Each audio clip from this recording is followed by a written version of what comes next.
En raison de la crise sanitaire inédite qui touche toutes les familles, les professeurs du groupe scolaire Nouvel Horizon ont décidé de maintenir le lien scolaire avec tous leurs élèves. Aujourd'hui, nous allons voir une nouvelle leçon intitulée « L'expression de la cause et de la conséquence ». Corpus. L'histoire de ce livre est magnifique, car l'auteur exprime fortement ses émotions. L'écrivain n'a pas vendu ses livres à cause de sa mauvaise réputation. L'écrivain a vendu tous ses livres grâce à son style de rédaction. C'est un livre bien écrit, donc il a gagné le prix Nobel. Je reprends. L'histoire de ce livre est magnifique, car l'auteur exprime fortement ses émotions. L'écrivain n'a pas vendu ses livres à cause de sa mauvaise réputation. L'écrivain a vendu tous ses livres grâce à son style de rédaction. C'est un livre bien écrit, donc il a gagné le prix Nobel. Prenons la première phrase. L'histoire de ce livre est magnifique, car l'auteur exprime fortement ses émotions. Combien avons-nous de parties dans cette phrase? Bien, donc, première partie, l'histoire de ce livre est magnifique. Deuxième partie, l'auteur exprime fortement ses émotions. C'est bien. Par quel moyen a-t-on relié ces deux parties de la phrase? Bravo, on a relié les deux parties de la phrase par la conjonction de coordination « car ». C'est bien. Par quelle autre expression on peut remplacer la conjonction de coordination « car » ? Parce que, comme, etc. Qui peut réemployer cette phrase en introduisant l'expression « comme ». Bravo. Comme l'histoire de ce livre est magnifique, l'auteur exprime fortement ses émotions. Où est la subordonnée de cause? Bien, car l'auteur exprime fortement ses émotions. Bravo. Bon, qu'est-ce qui nous a permis de repérer la subordonnée de cause? C'est bien, c'est la conjonction de coordination « car ». Parce que, comme on l'a déjà vu dans la leçon de la subordonnée relative, une subordonnée relative est toujours introduite par un pronom relatif. C'est le cas ici. Toute subordonnée de cause est introduite par une expression de cause, comme on a ici. Passons à la deuxième phrase. L'écrivain n'a pas vendu ses livres à cause de sa mauvaise réputation. Par quelle expression on a introduit la subordonnée de cause? C'est bien, à cause de. Remarquez, à cause de introduit un nom et jamais un verbe conjugué. Bien, on a employé à cause de pour exprimer une cause négative. Troisième phrase. L'écrivain a vendu tous ses livres grâce à son style de rédaction. Grâce à, qui a introduit la subordonnée de cause. On emploie grâce à pour exprimer une cause positive. Toujours, on a grâce à suivi d'un nom et jamais d'un verbe conjugué. C'est bien. Bon. Comment on peut repérer la subordonnée de cause? Tout simplement en posant certaines questions, comme pourquoi, à cause de quoi, pour quelle raison. C'est clair? Passons à la dernière phrase. C'est un livre bien écrit, donc il a gagné le prix Nobel. Par quel moyen a-t-on relié les deux parties de la phrase ou bien a-t-on relié les deux propositions? C'est bien donc la conjonction de coordination. Donc, par quelle autre expression on peut remplacer donc? Bien, alors, c'est pourquoi, etc. C'est bien. A-t-on exprimé ici une cause? Non, bien sûr. Il s'agit de la conséquence, parce qu'on sait que donc introduit l'idée de la conséquence. Bon, remarquez, la cause et la conséquence sont intimement reliées. Pourquoi? Regardons la première phrase. L'histoire de ce livre est magnifique car l'auteur exprime fortement ses émotions. On peut dire, l'auteur exprime fortement ses émotions, alors l'histoire de ce livre est magnifique. Vous voyez, on a pu passer de la cause vers la conséquence en changeant tout simplement la position des deux propositions.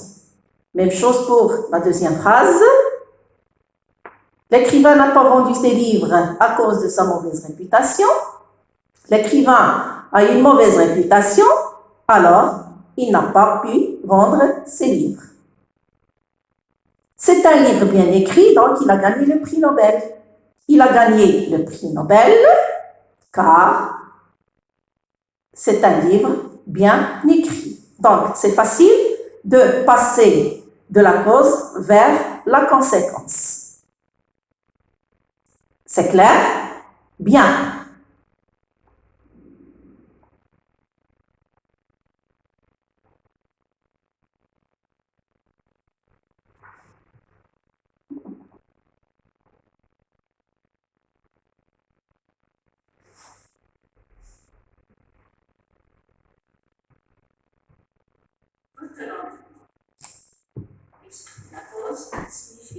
Trois. Retenons.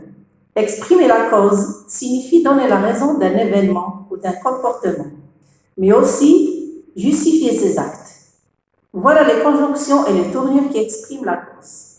Parce que, comme, puisque, vu que, attendu que, du moment que, c'est parce que, étant donné que, sous prétexte que. Ces expressions introduisent le mode indicatif. Ça veut dire chaque fois que vous employez l'une de ces expressions, il faut introduire le temps indicatif. Non que, non pas que, ce n'est pas que, introduisent le mode subjonctif. Il y a aussi des prépositions comme de, à pour, grâce à cause de, en raison de, faute de, qui introduisent un nom. Il y a aussi à force de, sous prétexte de, qui introduisent un verbe à l'infinitif. Faites attention. Comme employé dans une subordonnée de cause est toujours placé en tête de la phrase. C'est parce que, aussi, toujours placé en tête de la phrase. C'est parce que, en tête de la phrase, avant la proposition principale, que, avant la proposition subordonnée. C'est bien? La conséquence est un fait, un événement entraîné par une action, c'est le résultat d'une action. Les expressions qui introduisent la conséquence sont si que, tellement que, si bien que, de telle sorte que, de telle manière que, au point que, d'un tel que, d'une telle que, qui introduisent le mode indicatif. Deuxième liste, de façon que, de manière que, trop pour que, suffisamment pour que, assez pour que, introduisent le mode subjonctif. Attention, on utilise ces subordonnants que si on a deux sujets différents. Troisième liste, trop pour, assez pour, suffisamment pour, en sorte de façon que, introduisent l'infinitif. On utilise ces subordonnants que si on a le même sujet. Donc, il faut faire attention à ce genre de choses. Remarque, si on a les subordonnants suivants, trop pour, que, assez pour que, suffisamment pour que, trop pour, assez pour, suffisamment pour, on supprime ne pas. Si la proposition subordonnée est à la forme négative, on l'ajoute si on l'inverse. C'est clair? C'est bien.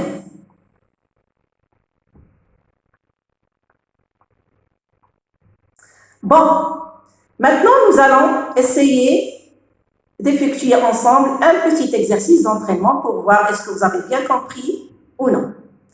Je lis la première consigne. Reliez les deux propositions ci-dessous en utilisant les subordonnants suivants. Si que, tellement que, si bien que. La phrase « Il est gentil, tout le monde l'aime ». Consigne de l'exercice 2. Reliez les deux propositions en utilisant le subordonnant suivant. Parce que, comme, puisque.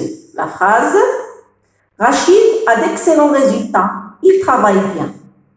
Je vais vous laisser un peu de temps pour effectuer ces deux exercices et on se retrouve un peu plus tard. D'accord?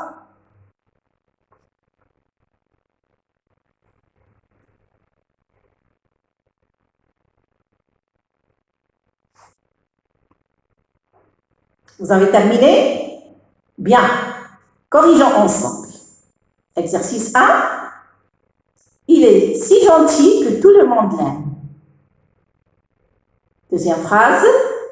Il est tellement gentil que tout le monde l'aime. Troisième. Il est gentil si bien que tout le monde l'aime.